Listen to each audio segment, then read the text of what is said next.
Bismillah, kita lanjut lagi ya. Maksimal ngerekamnya 10 menit, jadi agak-agak stop dia ya. Nah, tadi kedua sudah, nanti akan ada tugas. Kalian cuma menuliskan tujuan, bahan dan alat, langkah dan penutup di sebelah kanannya. Nanti teksnya Ustadz kasih tahu yang mana ya. Selanjutnya bagian ketiga, memperbaiki dan melengkapi teks prosedur. Nah, ini yang memperbaiki dan melengkapi itu buka bukunya halaman 105. Itu nggak usah dilengkapin, cuman sebagai tambahan wawasan. Nah, perbaiki teks prosedur cara membuat angklung dengan cara tambahkan bagian awal teks. Insya Allah kalian bisa itu. Ubahlah kalimat pada langkah menjadi kalimat perintah, kalimat saran, dan kalimat larangan ya. Tadi ada kalimat larangan, saran, sudah ada di slide sini ya, bisa kalian screenshot di videonya. Contoh-contoh kalimat perintah, saran, larangan.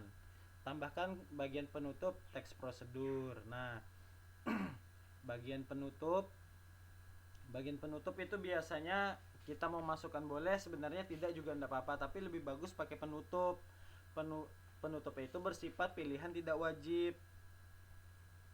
Nah, bisa juga penutup ini bagian lain penekanan pada keuntungan dan ucapan selamat. Contohnya bagian penutup tadi mudah, murah, dan sekaligus sehat. Sarapan sehat dengan menu makanan tradisional yang telah dikreasikan. Selamat mencoba, itu bagian penutup ya.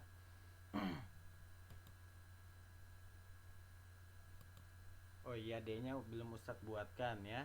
D-nya itu tadi ya, bagian penutup simple. Boleh kalian masukkan, boleh juga enggak, tapi lebih bagus dimasukkan ya. Nah, karena di buku penutupnya dimasukkan, jadi kita harus buat juga. Penutupnya itu tadi penekanan pada keuntungan dan ucapan selamat. Misalnya tadi mudah, murah, dan sekaligus sehat. Atau dengan sedikit peduli mencuci tangan secara benar, kita akan terhindar dari penyakit. Selamat menyongsong hidup sehat ya, begitu ya kalimat penutup ya. Kalian sudah tahu biasanya, karena kalian sudah belajar sebelum-sebelumnya untuk kalimat penutup. Nah, perbaikilah penggunaan tanda baca atau ejaan yang kurang tepat. Nah, kita masuk ke bagian 4 ya.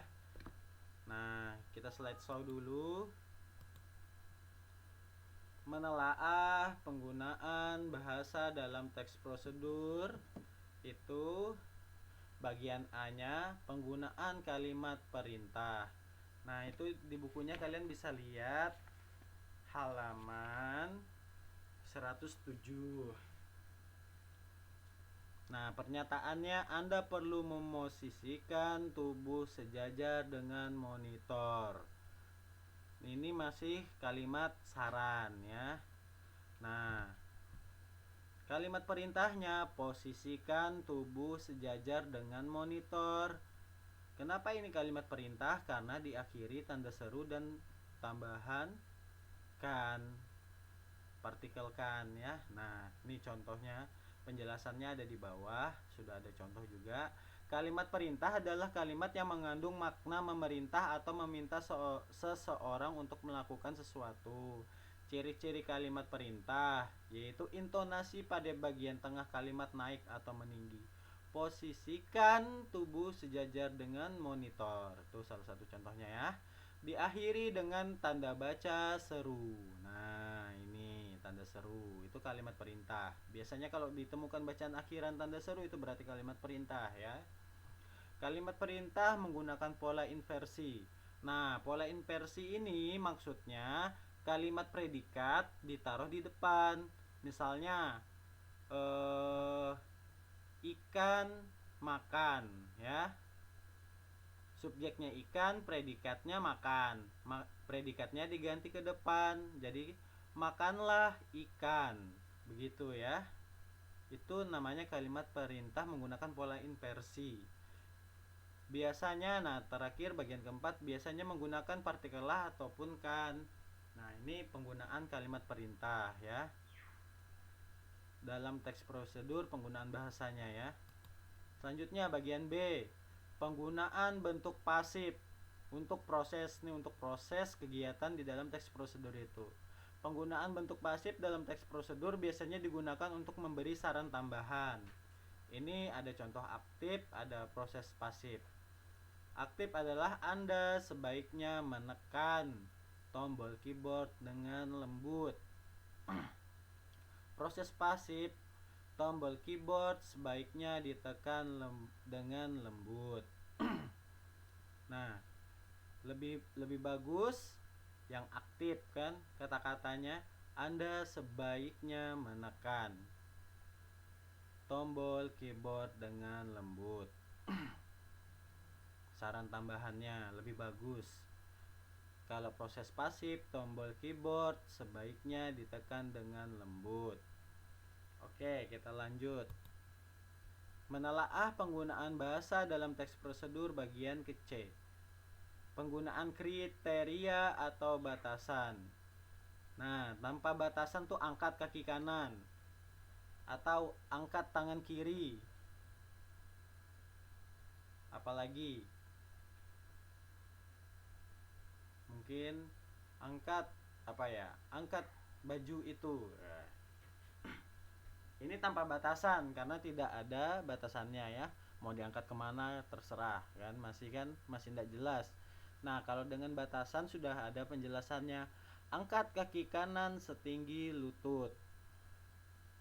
Angkat tangan kiri di atas kepala. Angkat baju itu di atas jemuran. Bisa jadi gitu ya. Angkat masakan kalian setelah 15 menit. Nah, kalau angkat masakan kalian kita tidak tahu waktunya kapan. Kalau dengan batasan, angkat masakan kalian angkat masakan kalian selama 15 menit.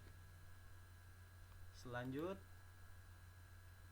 bagian D, penggunaan kata, keterangan cara, keterangan alat, dan keterangan tujuan. Keterangan cara itu dengan secara, keterangan alat dengan menggunakan, dengan menggunakan. Ini alat ya, dengan menggunakan pisau, dengan menggunakan sendok. Cara dengan secara. Keterangan tujuan untuk, ya kalau mau mencapai tujuan yaitu untuk selesai memasak bubur Manado, kalian harus menyelesaikan tahap demi tahap. Nah, contohnya begitu contoh katanya ya. Supaya terasa lezat, bubur Manado harus ditambah garam 1 gram atau 1 sendok makan begitu ya. Dan agar begitu. Keterangan tujuan, alat, dan cara ya. Ini cara membuatnya.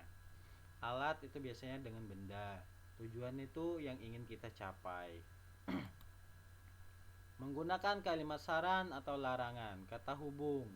Ya, sebaiknya kalian memasak 30 derajat Celcius contohnya.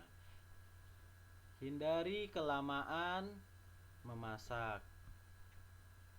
Jangan memakai terasi contoh ya.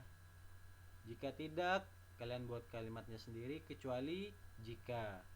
Ini ya, kalimat saran atau larangan. Nah, belum, masih F, menggunakan kata penghubung pelepasan. Kata acuan, kata penghubungnya. Kemudian sekarang berikutnya setelah itu, ini kata penghubung ya. Kemudian sekarang berikutnya setelah itu, dan juga ya, untuk pelepasan, penghilangan bagian tertentu yang sudah disebutkan sebelumnya. Contoh, bentuk adonan bulat-bulat lalu panggang adonan sampai adonan berwarna kecoklatan. Nah, yang di garis tebal ini dihilangkan pelesapannya, penghilangan bagian tertentu yang sudah disebutkan sebelumnya agar tidak panjang menulisnya ya. Nih, diperbaiki bentuk adonan bulat-bulat lalu panggang sampai berwarna kecoklatan. Adonannya dihilang. Contoh lagi 1. Bentuk adonan seperti dadu lalu masukkan ke wajan, potongan sampai potongan ke dalam wajan contohnya ya. Nah, jadi itu nanti potongan-potongannya dihilangkan. Begitu.